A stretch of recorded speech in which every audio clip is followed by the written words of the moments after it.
जम्मू कश्मीर के मुख्यमंत्री ओमर अब्दुल्ला ने दीवार फांदकर पढ़ा 13 जुलाई के शहीदों के लिए फतिहा।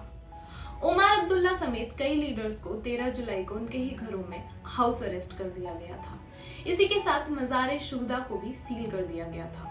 लेकिन 14 जुलाई की सुबह ओमर अब्दुल्ला, उनके father doctor Farooq Abdullah, deputy CM Surinder Choudhary और कई एनसी मिनिस्टर्स अचानक से श्रीनगर की ओल्ड सिटी में पहुंचे और मजार की बाउंड्री फांदकर फतिहा पढ़ा। 13 जुलाई 1931 कश्मीर के इतिहास की एक अहम तारीख है। इस दिन डोगरा फोर्सेस ने सेंट्रल जेल के सामने मुस्लिम प्रोटेस्टर्स पर गोलियां चलाई थी।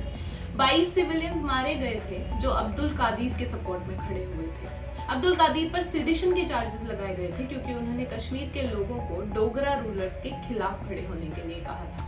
इस मैसेकर को कश्मीर का जलियांवाला बाग भी कहा जाता है। ओमर अब्दुल्ला ने फतिहा पढ़ने के बाद कहा कि हमें किस लॉ के आधार पर रोका जा रहा है। ये एक आजाद देश है, लेकिन उनको लगता है कि हम उनके गुलाम हैं।